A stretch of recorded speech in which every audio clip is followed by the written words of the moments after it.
예, 이재인의 뉴스 정면 승부 3부 봄 개편을 맞아서 새롭게 단장한 코너입니다. 이번 주 승부로 시작합니다. 자, 이번 주 승부에서는 한 주간 승자와 패자 그리고 최고의 승부처를 꼽아봅니다. 함께 해주실 두 분의 승부사 소개합니다.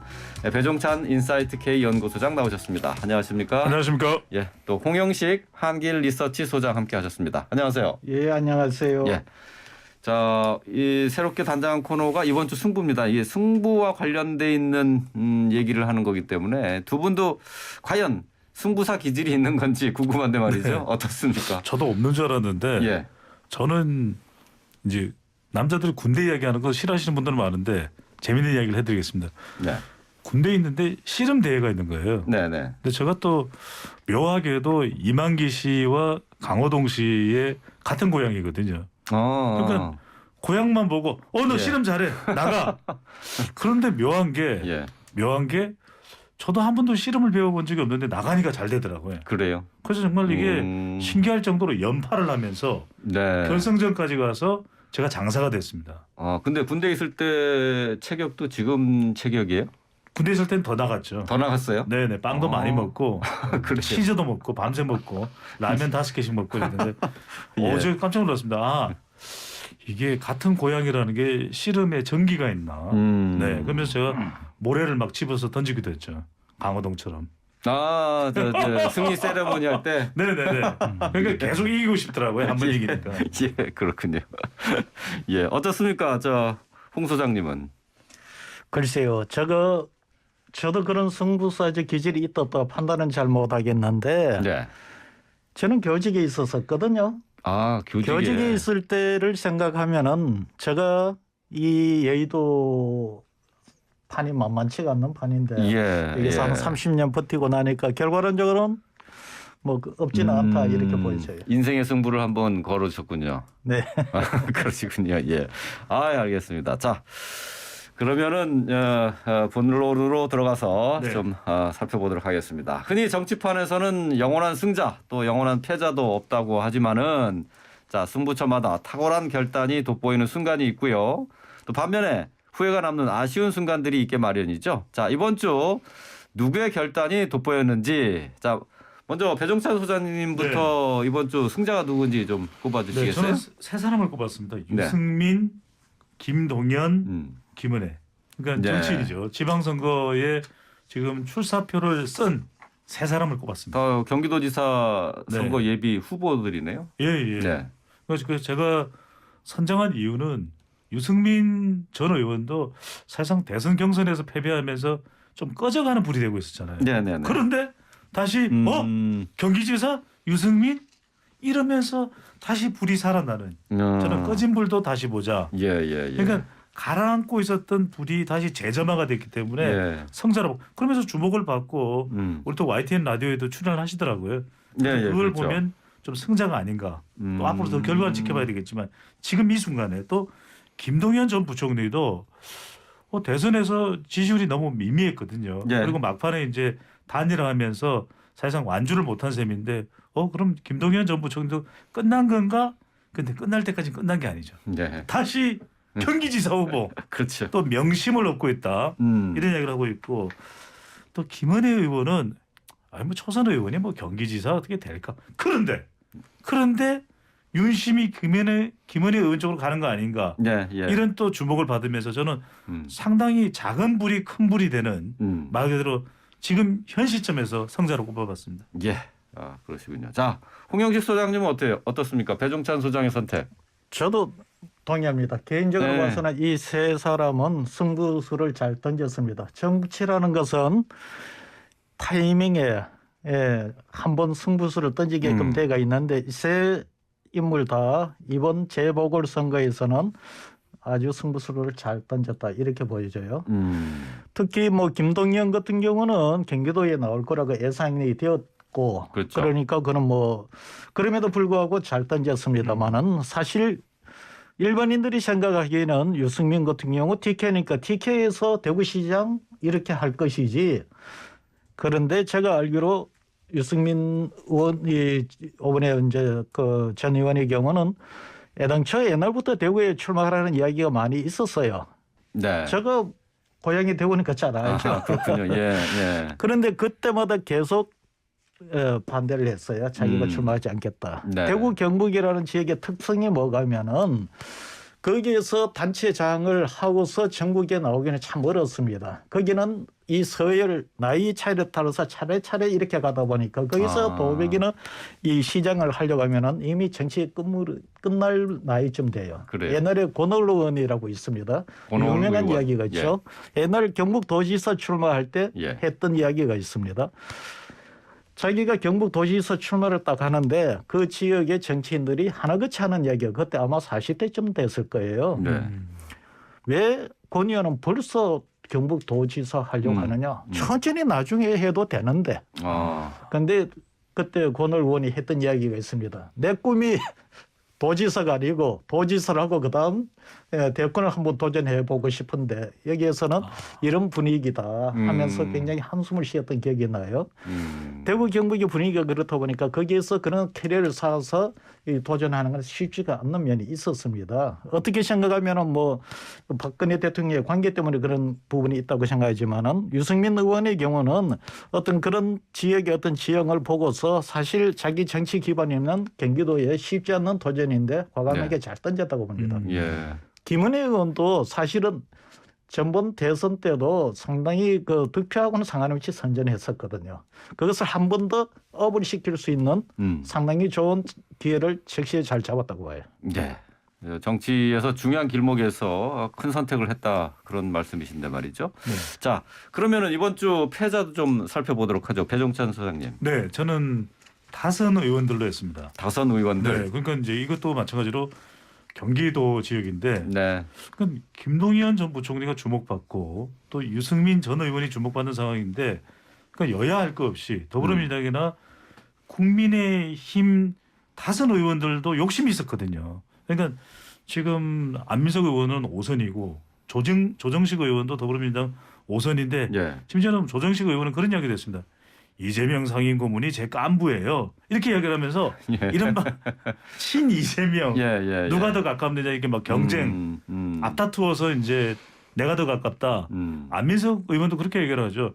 아유 얼마나 친한 줄 몰라요. 내가 이재명 고문이랑 너무 친해요. 이러면서 김동연 전 부총리가 부각되는 거에 대해서 배반의 장미 이야기를 했거든요. 그러니까 여러분들 청취자분들도 아실 거예요. 유명한 엄정화의 배반의 장미 나나나 이런 노래가 있는데 그 노래가 떠오를 정도로 SNS에 배반의 장미를 올렸거든요. 그러니까 김동연 전 부총리 지원해줘 봐야 경기지사 되는 순간 대통령 또 대선 후보가 될 테고 그러면 이건 이재명 고문에게 오히려 나중에 가시가 돋을 것이다. 이런 이야기까지 했는데도 불구하고 그런데도 여론은 명심이 김동연 전 부총리 쪽으로 가 있다. 그러니까 상당히 정말 아까 홍경식 소장님이 한숨 이야기하셨는데 권오을 전 의원의 정말 한숨이 아니라 두숨 세숨 나오겠죠. 그리고 이제 이 국민의힘 쪽에서도 심재철 전 의원. 심재철 전 의원은 그러면은 언론인 출신이 되다가 국회 부의장까지 하지 않았습니까? 정말 관록의 심재철 전 의원인데 지금 경기도지사 후보로 본인도 출사표를 썼지만 별로 주목을 못 받는. 말 그대로 다선 의원 그러면은 대한민국에서 국회 부의장이나 나중에 이제 국회의장까지도 노려볼 수 있는 중진의 중진인데 이들이 별로 이번 경기도지사 선거에는 주목을 못 받는 상황인 거죠. 그래요. 뭐 다선 의원해서 워낙 스펙트럼이 넓기 때문에 그 중에서 특히 한 사람을 좀 뽑자고 그러면 뭐 송 전 대표도 있고 뭐 조정식 안민석 의원 뭐 얘기까지 했는데 말이죠. 제가 누구 한 명 꼽으면요. 바로 항의 전화 들어오실 것 같아요. 아니 왜 그래? 좀 잘해줘. 네, 그래서 네. 그거는 저 비밀로 붙이시겠습니까? 일단 패자라고 이야기를 했는데 제가 여기다가 두 번 하면 안 되겠죠. 알겠습니다. 자, 홍현식 소장님 어떠세요? 패자. 이 패자 뭐 이렇게 말씀드리고 싶어요. 세월의 장사가 없습니다. 세월의 장사 없다. 지금 보십시오. 이번에 2030 이제는 이 2030이 유권자로서의 정치적 영향력 행사하는 정도가 아닙니다. 이후에는 아마 이번 지방선거 다음 선거를 통해 국회의원 선거를 통해서 정치권에 아마 본격적으로 밀려 들어오기 시작합니다. 그러면 2030 세대들이 이제는 실질적으로 정치화가 시작이 될 때 집권 다선 중진 의원들이 대중적인 리더십을 확보하지 못하고 있다 보면은 이제 그분들이 이런 계산하겠죠. 선수를 열심히 챙기면 국회의장, 뭐 원내대표, 뭐 이렇게 사무총장 그런 걸 하겠다라고 뭐 할 수도 있겠지만 네. 사실 정치인으로서는 그것이 목적일 수는 없겠죠. 그러다 보면은 결국은 이 세대 교체가 아마 굉장히 지금 이번에 크게 불 거다. 지금 유심히 보시면 우리나라의 매번 선거에서 정치인들이 교체가 되기는 합니다만 큰 흐름이 있어서 하나의 정치적인 어떤 큰 흐름이 바뀌는 주기가 한 20년 단위로 옵니다. 그러면 지금부터 20년 전에 2000년대 초에 그 당시 그 386 세대들이 정치에 진입했던 시기 그리고 그로부터 20년 전이 뭐가면은 저기 87 항쟁이 일어나거든. 그 네. 시절에 상김 따라 새 정치가 현이 만들어졌는데 그로부터 지금 보면은 이게 2000년도로 딱 20년 후에예요.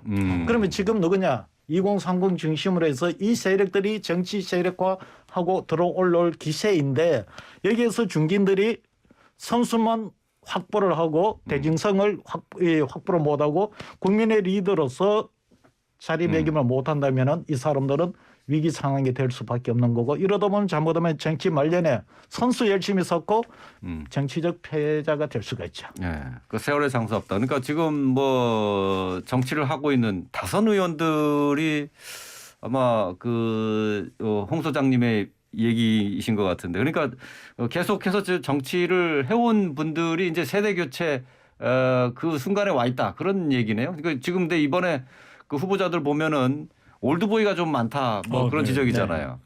근데 이제 이번 선거를 통해서 지방선거를 통해서 새로운 분위기, 새로운 물갈이가 시작될 것이다 이렇게 보시는 거죠. 이번 지방선거가 될지 다음 총선이 될지 모르는데 이번 지방선거는 2030 세대들이 준비하기가 조금 이를 겁니다. 네. 다음 총선 정도가 계기가 되지 않을까.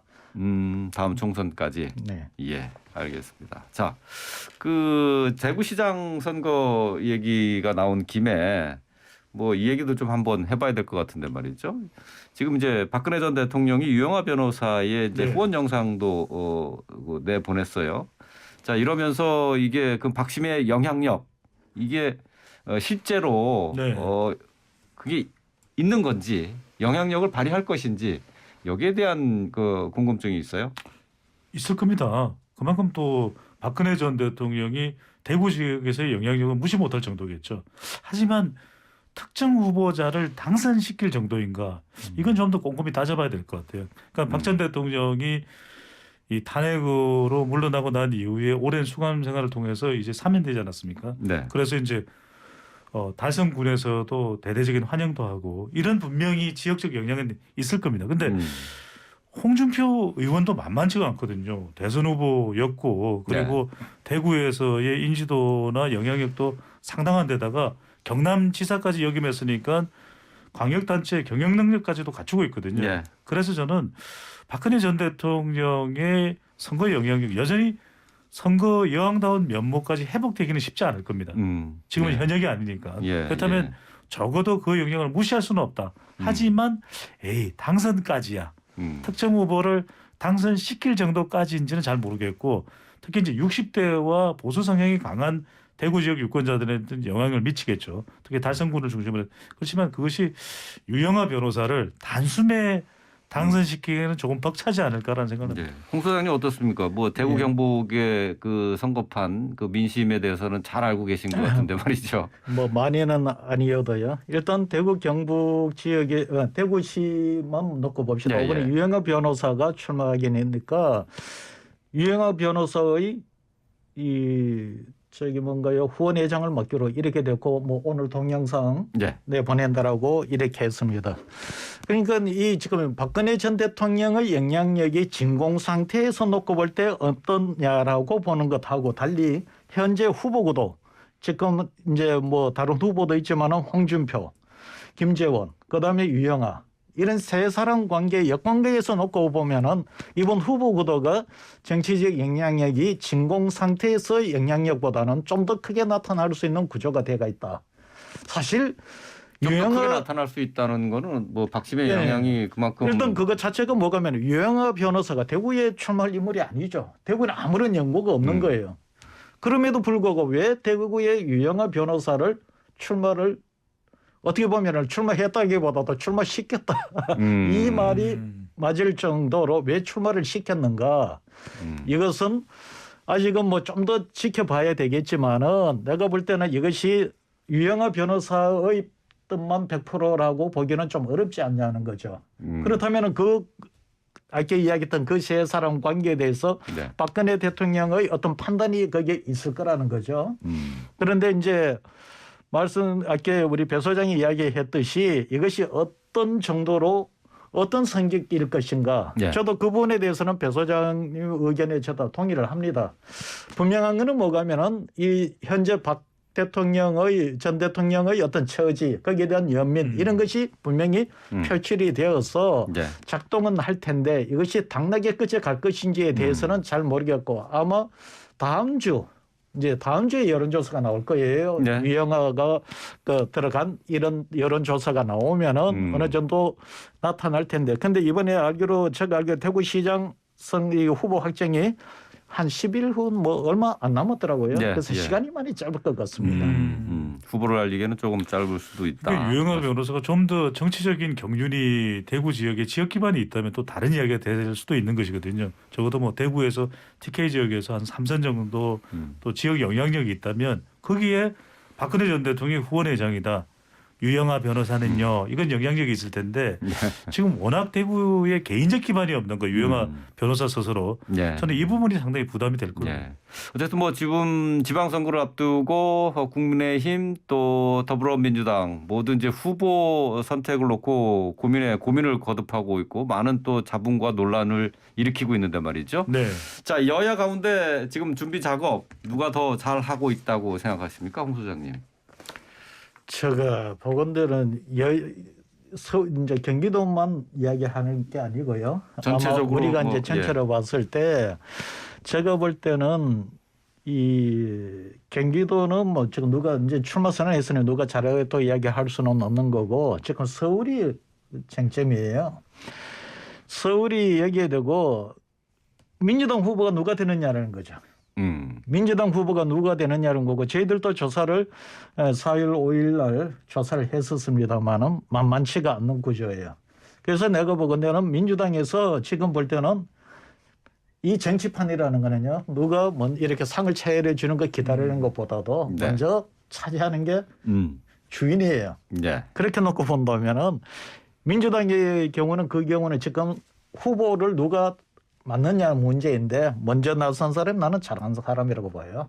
준비를 잘하고 있다고 보는 거고 지금 얘기해 두고 이 누구를 후보를 내세울 거냐 이런 문제를 갖고 논쟁을 하고 있는데 제가 볼 때는 얘기해 두고 용감하게 서울시장을 나서겠다라고 하는 사람이 잘하는 사람이에요. 그래요? 먼저 나선 사람이 잘하는 사람이다라고 송영길 대표가 잘하고 있다는 얘기네요. 그러니까. 그리고 오늘 보시면 알겠지만 대통령 선거는 여론조사 투표율이 77.1%라고 해서 전체 국민 여론조사 지지율하고 비슷하게 갑니다. 그런데 이번에 우리가 조사를 해보니까 반드시 투표하겠다는 응답률이 64.1%가 나와요. 네. 실제 우리가 조사를 해보면 반드시 투표하겠다는 것보다 더 낮아요. 그러면 이번에는 대선보다도 한 20%포인트 정도 투표율이 낮을 거로 예상이 돼요. 그럼 어떻게 되겠어요? 양 진영의 고정 지지층들이 붙는 선거이기 때문에 이럴 경우는 그거를 결집시키면서 먼저 용감하게 나가는 사람이 준비를 잘하는 거라고 보는 겁니다. 저는 이번 대선이 후보자도 후보자지만 후보자 외의 변수가 더 크다고 보거든요.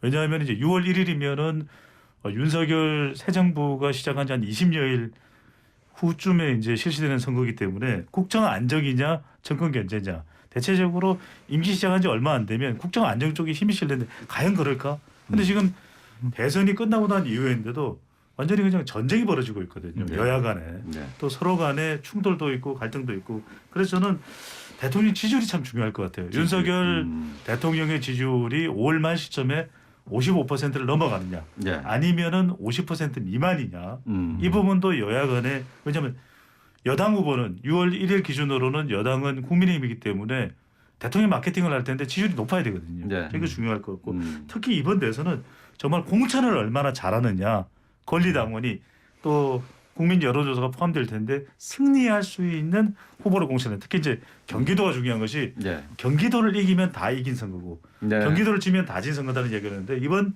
대선의 특징적인 것은 정말 후보 간의 대결이라기보다는 정당 간의 대결이라기보다는 말 그대로 대리전입니다. 대선 2차전. 그러니까 전현직 대통령, 박근혜 전 대통령의 이름도 나오죠. 그리고 윤석열 이제 당선이 대통령이 되면 대통령 지지율이 중요하죠. 이재명 더불어민주당 상임 고문도 지원할 것이다. 또 심지어는 분당 지역구에 출마설도 나돌고 있는 상황이라면 이번 선거가요. 말 그대로 대선 2차전, 네. 대선 연장전 성격이 있는 걸로 보입니다. 예.